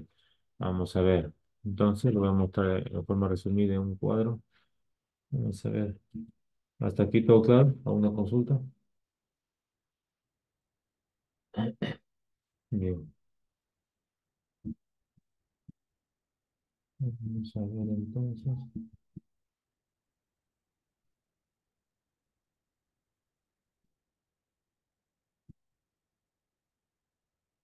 Bien, para comenzar entonces, para comenzar el procedimiento del análisis de potencial de ecuación, se analiza o se realiza mediante típicamente un factor de seguridad. Entonces, ¿qué cosa es el factor de seguridad? Un factor de seguridad, ya que típicamente va a ser igual a una resistencia, ¿no? Vamos a colocar de manera general. Vamos a ver, ahí está activado su audio. Silencio, por favor. Si es que no vamos a hacer alguna consulta.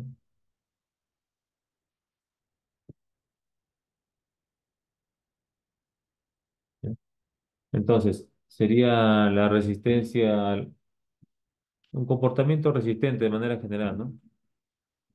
Comportamiento resistente entre el comportamiento actuante, ¿no?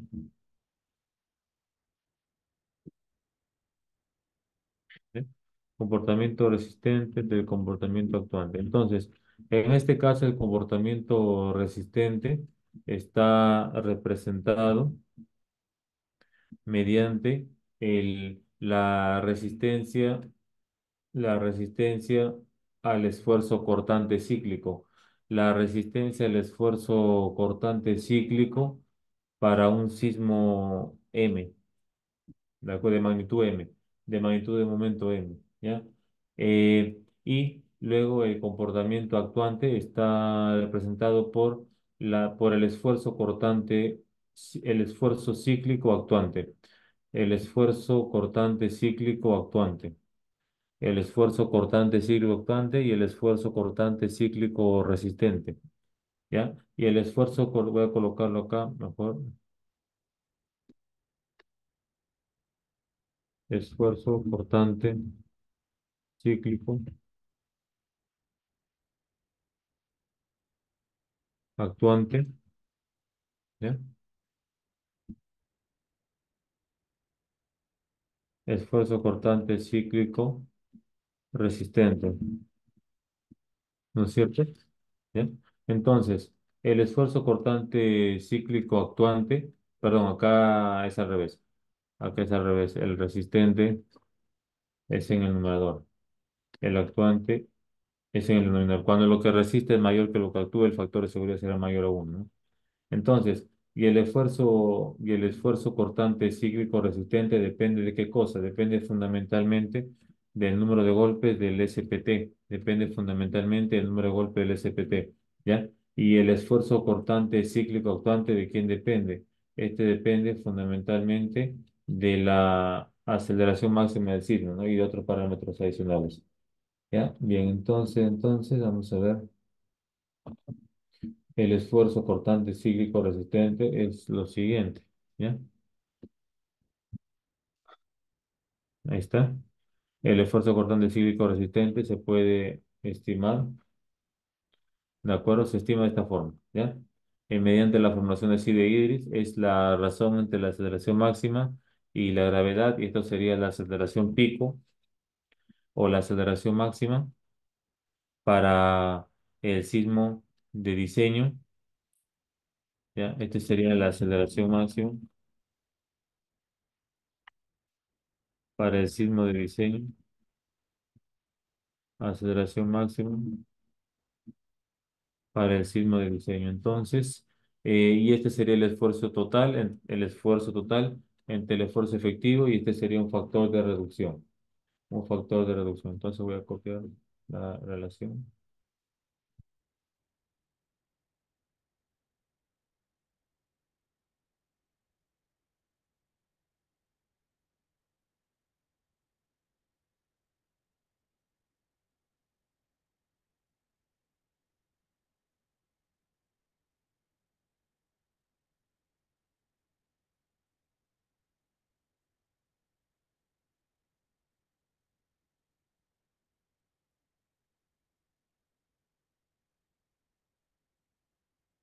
¿ya? Bien, entonces, y RD es un factor de reducción que depende de la profundidad, de acuerdo, también propuesto por los autores en esta publicación. Este es el factor RD que depende de la profundidad, ¿no es cierto? Bien. Bien, entonces esta aceleración máxima, ¿cómo se determina, no? Esta aceleración máxima se puede determinar de un estudio de peligro sísmico,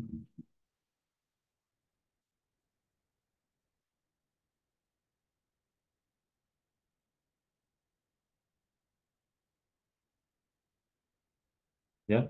De un estudio de peligro sísmico. También se puede determinar, también se puede determinar de un mapa de desaceleraciones, ¿ya? O también se puede determinar, o también se puede determinar de la norma E030, ¿ya? Entonces, ¿qué cosa es la aceleración máxima, no? Esta aceleración máxima, vamos a ver lo que dice la norma 030,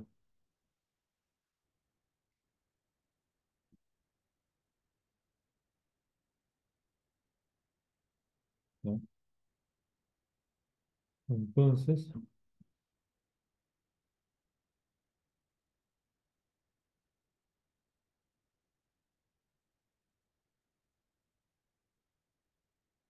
ya. Entonces, en la norma E030, en el artículo indicado, en el artículo 10, menciona la zonificación en el caso particular para el territorio peruano, ¿no es cierto? En cuatro zonas, ¿no? Entonces, estas van a depender de la actividad sísmica histórica, ¿no? Lógicamente, como estamos viendo, la zona 4, la zona de la costa, ¿no es cierto? En donde se presentan los siguientes factores Z asociados a cada zona. Entonces, cada zona tendrá un factor Z asociado que se puede interpretar como la aceleración máxima, como la aceleración máxima en la superficie horizontal de suelo rígido a una probabilidad del 10% de excedencia en un probabilidad de sería un tiempo de servicio, un tiempo de vida útil de 50 años. Entonces, para para una probabilidad de excedencia del 10% y para un tiempo de vida útil de 50 años, entonces esto resulta un periodo de retorno de 475 años, ¿no? Y eso se puede calcular mediante, vamos a ver, la siguiente relación. Vamos a ver entonces, ¿dónde está? Vamos a ver, vamos a ver,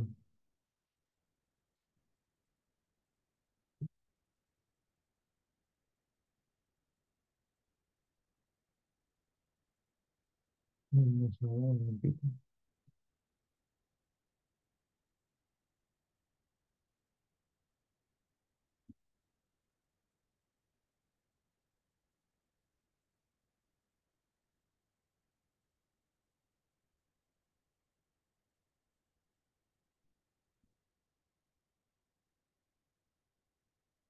¿Ya?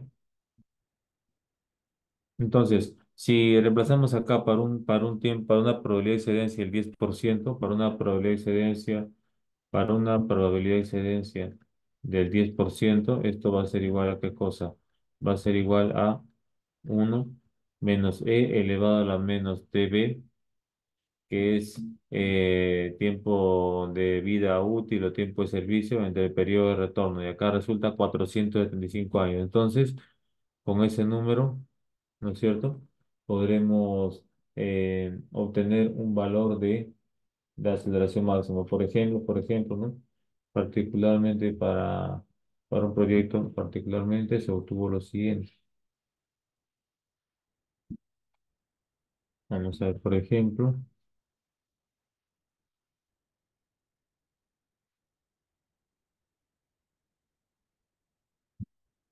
¿ya? De un mapa de aceleraciones, ¿de acuerdo? Por ejemplo, de este mapa de aceleraciones, ¿qué cosa obtenemos? Podemos ir a la zona de estudio, particularmente, y podríamos de esta forma obtener un valor para la aceleración máxima, ¿no? Entonces, esta sería la aceleración máxima aproximadamente, ¿no? ¿Ya? Muy bien, entonces, ahí sería. Vamos a ver. Bien, entonces, ¿cuál sería o cómo comenzaríamos el estudio? El estudio lo comenzamos, o el análisis de potencial de la ecuación, comenzamos con la estimación de la acción del sismo, ¿no? Entonces, ¿cómo consideramos la participación del sismo? La participación del sismo lo consideramos mediante el CSR, como ya hemos dicho. Y el CSR depende de qué cosa, depende del esfuerzo efectivo, depende del esfuerzo total, del factor de reducción de la profundidad, la aceleración pico y nada más, ¿no? Entonces, con estos factores obtenemos un factor CSR. Luego de esto tenemos que calcular el CRR y para estimar el CRR, esto va a ser una función, ¿no es cierto? Va a ser una función del número de golpes del SPT. Entonces, para esto tenemos que corregirlo. Me parece que eso también ya lo hemos visto, la corrección del número de golpes del SPT, ¿no es cierto? También ya hemos visto en algún momento, me parece, ¿no? Entonces, acá está, ¿no? Tenemos que corregirlo por sobrecarga y lo corregiremos también por energía, ¿no? Al 60% porque típicamente el trípode le proporciona una energía reducida al 60%, ¿no es cierto? Muy bien. Entonces, esta corrección la realizamos al número de golpes de CPT, ahí está, ¿no es cierto? Y este sería N160, ¿no? Muy bien. N de campo y N de campo y el N corregido N160, ¿no? Ahí está, ¿no es cierto? Entonces 23 pasamos a 29, por ejemplo, etcétera, ¿no? ¿Ya? Bien, entonces no solamente vamos a corregir por sobrecarga y al 60%, sino también vamos a corregir por finos, ¿ya? Entonces, entonces Para corregir por finos, para corregir por finos, ¿no? Porque por corregir por finos, ¿no es cierto? Podremos emplear diferentes procedimientos, ¿ya? Por ejemplo, este es uno de ellos indicado en el artículo, en el artículo publicado en el año 2003 o 2001 si no me equivoco, ¿ya? Sobre el simposio del 97. Entonces, la corrección por finos le va a modificar también el valor del SPT debido a que los finos, ya, debido a que los finos reducen la capacidad o reducen el potencial de licuación. Entonces, por ejemplo, para este caso particularmente, estos son los porcentajes de finos, ¿no? Entonces, en el caso de que el fino sea menor a 5%, prácticamente el valor es el mismo. Prácticamente el valor es el mismo, ¿no? Es el mismo en realidad, pues, ¿no? Es el mismo. Para menor a 5% es el mismo, ¿no? Según esta relación, ¿no? Para menor a 5% es el mismo, ¿no? Para mayor a 5 ahí va cambiando, ¿no? En función a estas relaciones, ¿no? ¿Ya? Bien. Entonces, con esto tendremos el N160 corregido por finos. Entonces, esto acá es el N de campo, es el N de campo corregido por sobrecarga, Entonces, cuando lo corregimos por sobrecarga, es N1, ¿no es cierto? Por energía, ¿no? Entonces, cuando lo corregimos por sobrecarga y por energía, ¿no? Ya sabemos que es N160, ¿no? Y por porcentaje o de finos, contenido de finos, ¿ya? Una vez que hemos realizado la modificación, o mejor dicho, la corrección, eh, ahora vamos a utilizar vamos a emplear el N160 para obtener el CRR, que es la resistencia al esfuerzo cortante, la resistencia cíclica o la resistencia al esfuerzo cortante cíclico, ¿ya? Este CRR, como estamos viendo, está en función directamente de N160, ¿no es cierto? Donde N160, ¿no? O mejor dicho, esa gráfica, ¿qué cosa es? O mejor dicho, esta relación, ¿qué cosa representa o qué representa? Simplemente representa esta curva, ¿ya?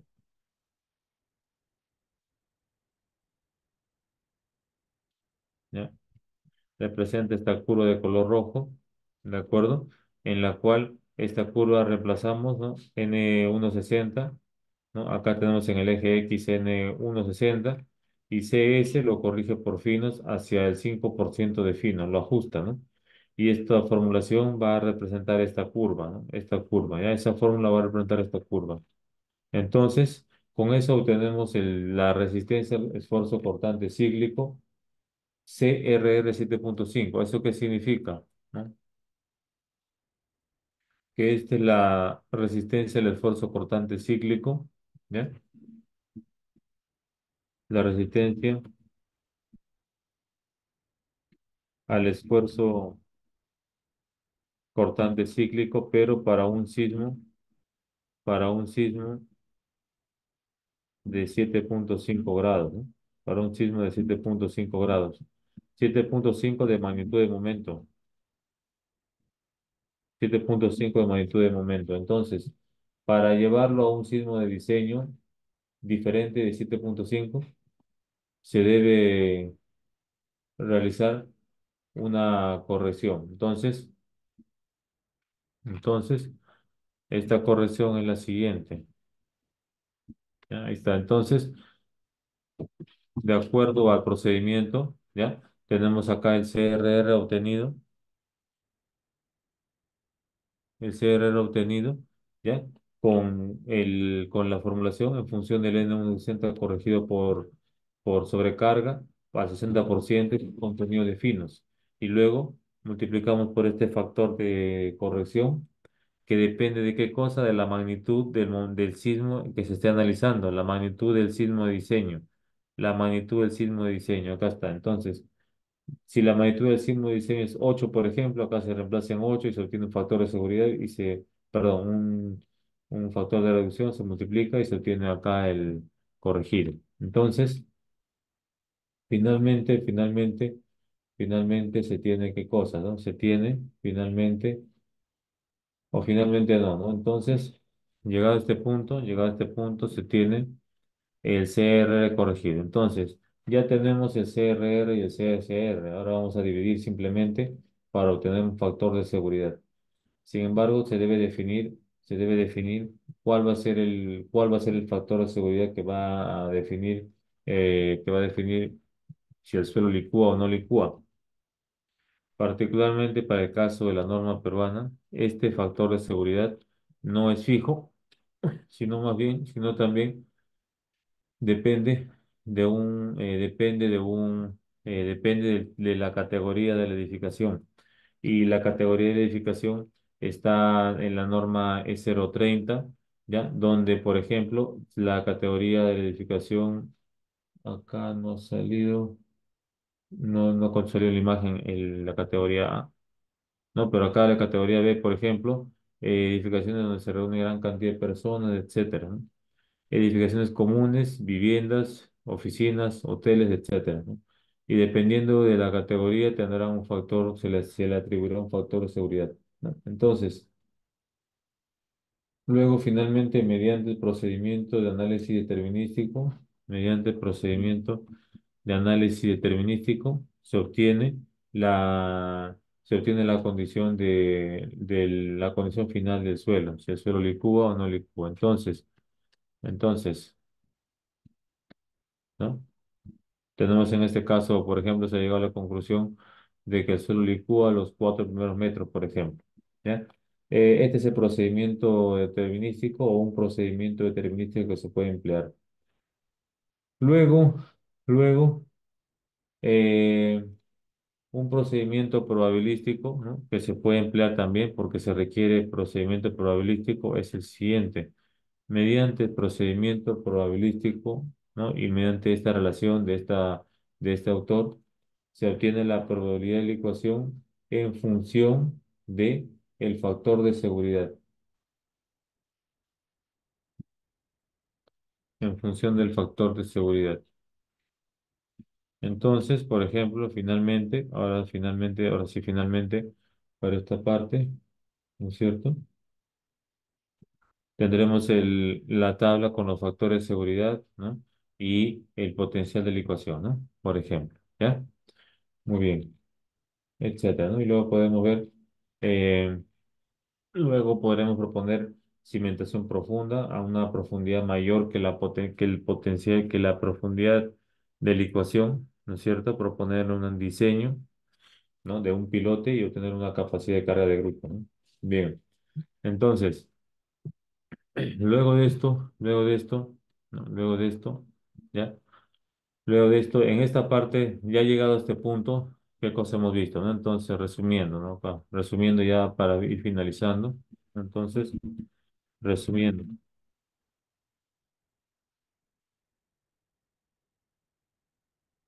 resumiendo.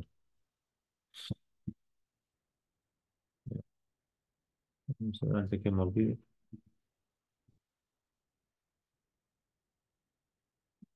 Ya.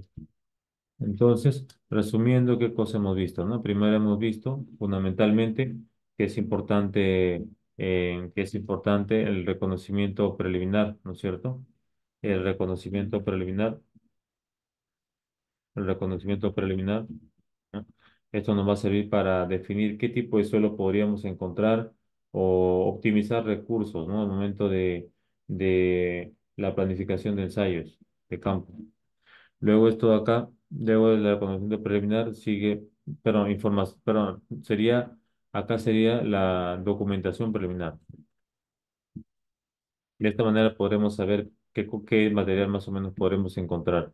Luego sí, el reconocimiento preliminar en el cual vamos a definir las características geológicas, acceso, etcétera, para realizar un estudio de campo, ¿no? Estudio de mecánica de suelos. Luego realizaremos los ensayos de campo, la ejecución del ensayo de campo, ¿no es cierto? De acuerdo a la planificación del mapeo geológico, ¿ya? Y luego vamos a ejecutar los ensayos de laboratorio dependiendo de las características del material y dependiendo del tipo de suelo, ¿no es cierto? Y del tipo de proyecto, como ya hemos dicho. Y finalmente haremos la interpretación de los resultados, ¿no? Y el análisis de ingeniería, ¿no? La interpretación de resultados y análisis de ingeniería, ¿ya? Muy bien. Entonces, luego de esto vamos a presentar los anexos, ¿no? En los anexos que se muestran, vamos a ver, entonces voy a mostrar de manera de ejemplo. Vamos a ver,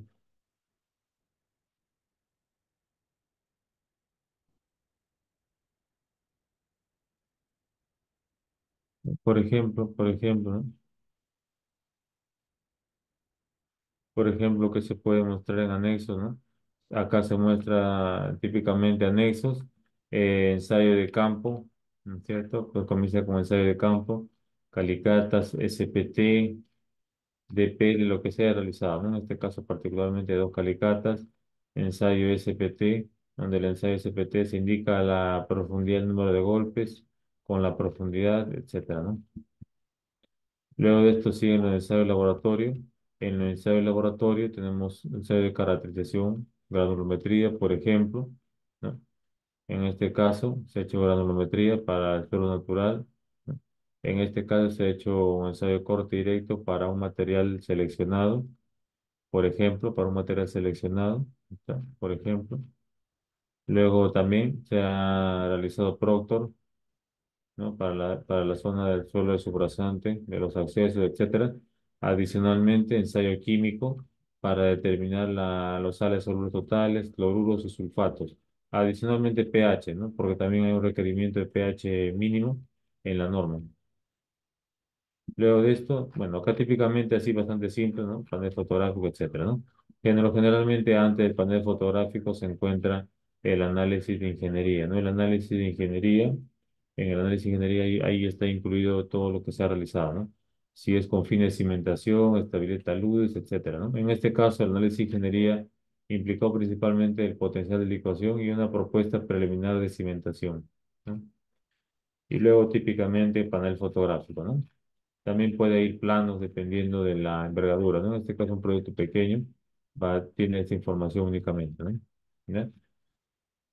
Muy bien, muy bien, muy bien, señores. ¿Alguna consulta antes de finalizar? Sí, vamos a ver.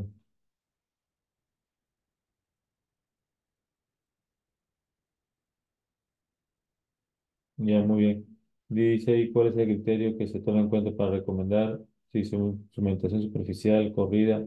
Ah, bien, vamos a ver, el tipo de cimentación va a depender fundamentalmente del sistema estructural. Para comenzar, ahí podemos descartar, dependiendo del sistema estructural, si es un sistema estructural aporticado o si es un sistema estructural de albañilería confinada. Un sistema estructural de albañilería confinada típicamente soporta cargas eh, por los muros, o sea, sería por el cimiento, mediante el cimiento corrido, ¿no? Entonces, depende del sistema estructural, hemos llegado al cimiento corrido, ¿no? ¿No es cierto? Luego, no tenemos otra alternativa, ¿no? Entre comillas, ¿no? Podríamos cimentar en losa dependiendo del caso particular de cada suelo, ¿no? Pero de forma fundamental, cimiento corrido para viviendas de albañilería confinada, muro portante, ¿no? Y para el caso contrario, para sistema estructural aporticado, lógicamente zapatas o zapatas combinadas, o también igual para ambos casos, platea de cimentación, ¿no? ¿De acuerdo? Bien. Y en el caso de las dimensiones, eso va a depender de un diseño preliminar, ¿no? Entonces, mediante un análisis de prueba y error, ¿no? Prueba y error aproximadamente, vamos a poder proponer diferentes cimentaciones. Bien, ahí preguntan del coeficiente de balasto, ¿no? El coeficiente de balasto no está indicado explícitamente, ¿ya? Para ser estimado. Entonces, vamos a ver acá en la norma de 0,50. Lo que sí podemos es obtener un coeficiente de balasto mediante correlaciones, como indica ahí en la norma, ¿ya? Entonces, indirectamente el balasto que cuantifica la respuesta del suelo a una carga, ya va a estar cuantificado mediante o va a estar incluido mediante la estimación de asentamientos, ¿no? ¿No? Entonces, en el caso de balasto lo podemos obtener, por ejemplo, mediante correlaciones debidamente comprobadas con el número de golpes del SPT, por ejemplo, ¿ya? Bien. ¿A una consulta adicional antes de finalizar?